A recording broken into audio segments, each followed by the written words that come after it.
কিন্তু বৈষম্য বিরোধী ছাত্র আন্দোলন, ইসলামী আন্দোলনের খবরও নেয় না যে তারা কোথায় আছে, কি করবে, কি করতেছে।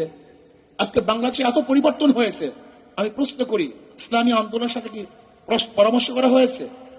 অথচ যারা, যেই সমস্ত দলের মহাসচিব ডিক্লার দিয়েছে, ঘোষণা দিয়েছে যে আন্দোলনের সাথে আমরা সম্পৃক্ত নই, তাদের হুকুম চলতেছে, আর আমরা জীবন বাজি রেখে মাঠে ঝাঁপিয়ে পড়েছিলাম গুলির সামনে, অথচ আমাদের খবরও নেই।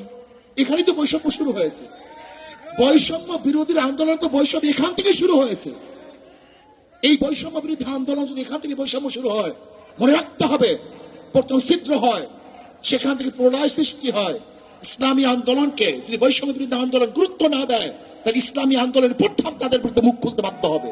এবং রাখতে হবে ইসলামী আন্দোলন সবসময় সত্য এবং সঠিক কথা বলে আসছে, বলতে থাকবে, বলবে ইনশাআল্লাহ। আমরা জীবন বাজি রেখে ঝাঁপিয়ে পড়েছিলাম।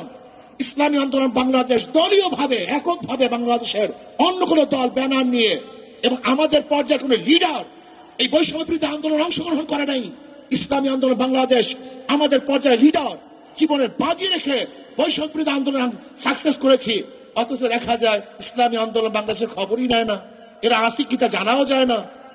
যারা নিজেদের নাম ব্যক্ত করতে লজ্জা পেয়েছে, ব্যক্ত করে নেই, তাদেরকে গুরুত্ব দেন, আর বৈষম্য বিরোধী আন্দোলনের বৈষম্য বিরোধী কথা বলবেন, এটা হয় না। আসেন শিক্ষা সংস্কৃতি করি, এদেশকে সংস্কৃতি আল্লাহ আমাদের সবাইকে কবুল করে নেন।